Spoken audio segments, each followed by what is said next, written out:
Hello all, welcome back to my channel Amrutha's world.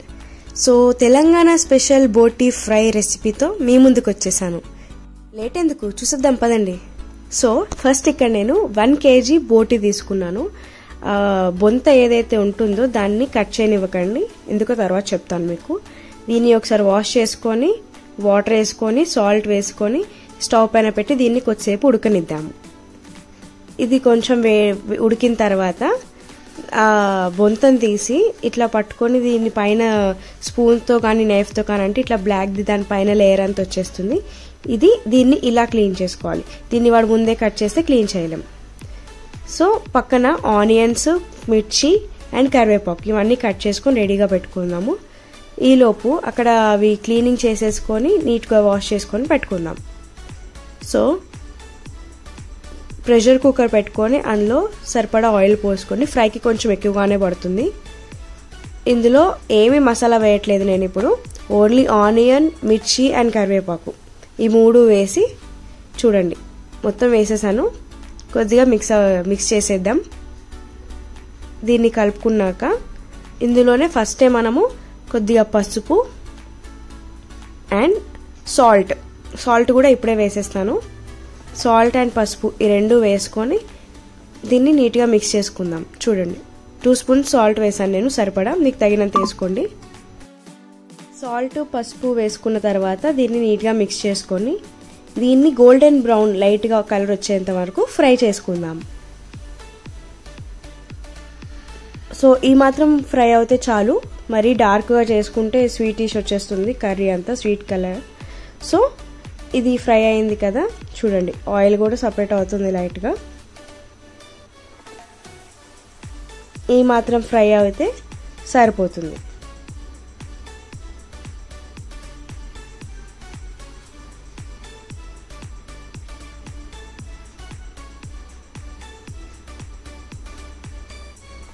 ఇందులో మనం ఇప్పుడు అల్లం వెల్లుల్లి పేస్ట్ వేసుకుందాం. ఇది ఓన్లీ అల్లం వెల్లుల్లి పేస్ట్ అండి, ఇందులో ఏమీ ఎక్స్ట్రాగా మసాలా వేసి గ్రైండ్ చేయలేదు. అప్పటికప్పుడు ఫ్రెష్గా పట్టుకున్న అల్లం వెల్లుల్లి పేస్ట్ యాడ్ చేసుకోండి. ఇక్కడ నేను 2 స్పూన్స్ వేసాను. 2 స్పూన్స్ వేసి నీట్గా రా స్మెల్ పోయేదాకా దీన్ని ఫ్రై చేసుకోండి. ఇది ఫ్రై అయిపోయాక ఇందులో కొంచెం కారం సరిపడా, ఈ ఫ్రైకి కొంచెం కారంగా స్పైసీగా ఉంటేనే బాగుంటుంది కాబట్టి 2 స్పూన్స్ 3 స్పూన్స్ కారం వేసుకోండి, సరిపోతుంది. దీన్ని నీట్గా మిక్స్ చేసుకోండి. కొద్దిగా కారం లైట్గా ఫ్రై అయిన తర్వాత ఇందులో ఇందాక మనం కట్ చేసి క్లీన్ చేసుకున్నాం కదా బోటీ, దాన్ని నీట్గా వాష్ చేసి బాయిల్ చేసుకున్నాము సాల్ట్తో. దీన్ని నీట్గా వాష్ చేసుకొని దీన్ని పక్కన పెట్టుకొని చూడండి. దీన్ని ఇప్పుడు మనం ఇందాక చేసిన దాంట్లో దీన్ని మొత్తం ఇందులో వేసేసి దీన్ని నీట్గా మిక్స్ చేసుకుందాం. చూడండి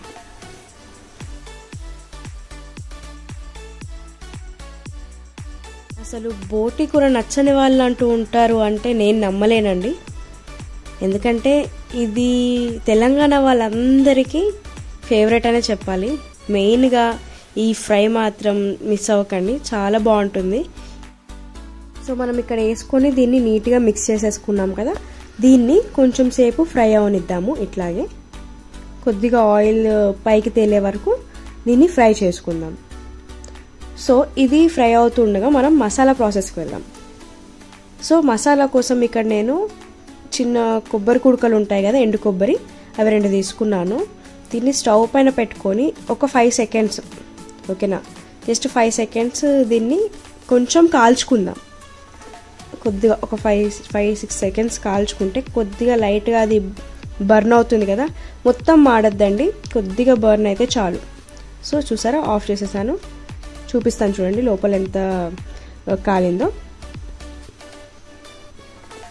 చూడండి ఈ మాత్రం light brown shade, light brown and black shade వస్తే సరిపోతుంది.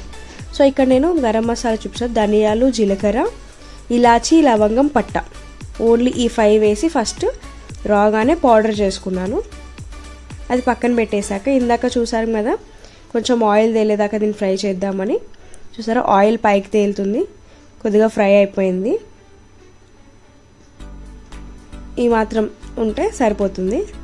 దీంట్లో మనం ఇప్పుడు ఒక 1 గ్లాస్ వాటర్ పోసుకొని, అంటే అది కొద్దిగా మునిగే వరకు, అంతే, ఎక్కువ కూడా పోయొద్దు, కొంచెం అది మునిగే వరకు వాటర్ పోసుకొని దీన్ని ఒకసారి మిక్స్ చేసేసుకొని మనం క్లోజ్ చేసేసుకుందాం.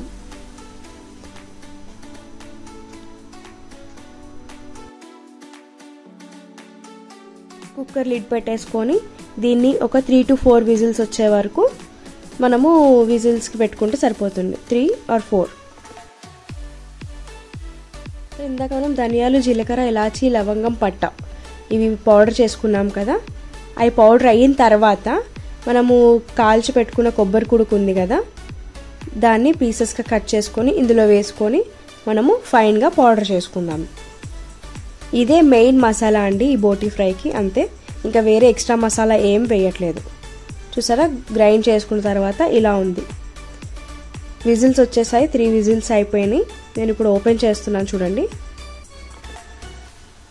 సో ఇలా నీట్గా ఆయిల్ తేలి యమ్మీగా కనిపిస్తుంది కదా. ఇందులో ఇప్పుడు గ్రేవీ వాటర్ ఉంది కదా కొంచెం, అది పోయేదాకా మనము స్టవ్ ఆన్ చేసుకొని ఈ వాటర్ మొత్తం ఎగిరిపోయేదాకా కొంచెం ఫ్రై చేసుకుందాం. లిడ్ ఓపెన్ చేసిన తర్వాత మనము ఇందాక గ్రైండ్ చేసుకుని పెట్టుకున్న పౌడర్ ఉంది కదా, కొబ్బరి అండ్ ధనియాల, జీలకర్ర, ఆ పౌడర్ మొత్తం ఇందులో వేసేసుకొని దీన్ని ఈ వాటర్ పోయేదాకా కొద్దిగా హై టు మీడియం ఫ్లేమ్లో అడ్జస్ట్ చేసుకుంటూ కింద అడుగంటకుండా దీన్ని మిక్స్ చేసుకుంటూ ఉండాలండి.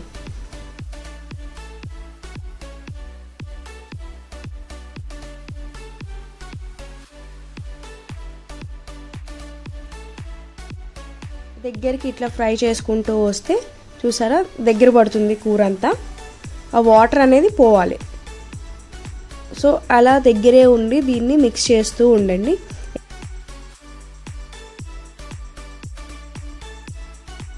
చూసారా కొంచెం సేపటికి ఆయిల్ పైన ఫ్లోట్ అవుతుంది, సైడ్ నుంచి ఆయిల్ తేలుతుంది సైడ్లో అంతా. సో దగ్గర పడుతుంది కూర. సో ఇది రైస్లోకి, చపాతీలోకి ఎలా అయినా తినొచ్చు. రైస్లోకి అయితే కొంచెం లైట్గా గ్రేవీ ఉంటే సరిపోతుంది. లేదు నార్మల్గానే తినాలి అనుకుంటే ఇంకొంచెం ఫ్రై చేసుకోండి.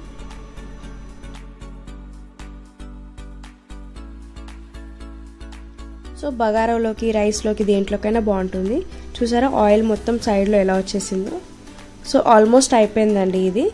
మనము దీన్ని డిష్ అవుట్ చేసుకొని కొత్తిమీరతో సర్వ్ చేసుకోవడమే. ఇప్పుడు నేను దీన్ని సర్వ్ చేసుకుంటాను. చూసారా డిష్ అవుట్ చేశాక ఎంత బాగుందో. మన tasty, yummy and easy Telangana special boti fry. ఇది దేంట్లోకి సర్వ్ చేసుకున్నా బాగుంటుందండి. రైస్లోకి బాగుంటుంది, చపాతీ, పుల్కా మీ ఇష్టం. ఇంకా మగవాళ్ళకైతే బోటీ చూస్తే ఆబ్వియస్గా మందు గుర్తొస్తుంది, అది వేరే విషయం అనుకోండి. సో ఇదండి మన తెలంగాణ స్పెషల్ బోటీ ఫ్రై. దీన్ని మనం కొంచెం కొత్తిమీరతో గార్నిష్ చేసుకొని ఆనియన్స్ పెట్టుకుంటే సరిపోతుంది.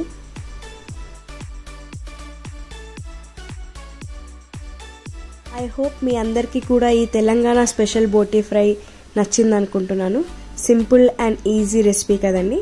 మీరు కూడా ట్రై చేసి ఎలా ఉందో కామెంట్ సెక్షన్లో చెప్పండి. ఇప్పటి వరకు బోటీ కర్రీ అండ్ శనగపప్పు బోటీ కర్రీ మాత్రమే టేస్ట్ చేసి ఉంటారు కదా, ఇది కూడా ట్రై చేయండి, చాలా బాగుంటుంది. అందరికీ తెలిసే ఉంటుంది అనుకుంటున్నాను. ఇది నా style of recipe. So try చేసి చెప్పండి ఎలా ఉందో. Thanks for watching. Bye, take care, love you all. నేను మీ అమృత.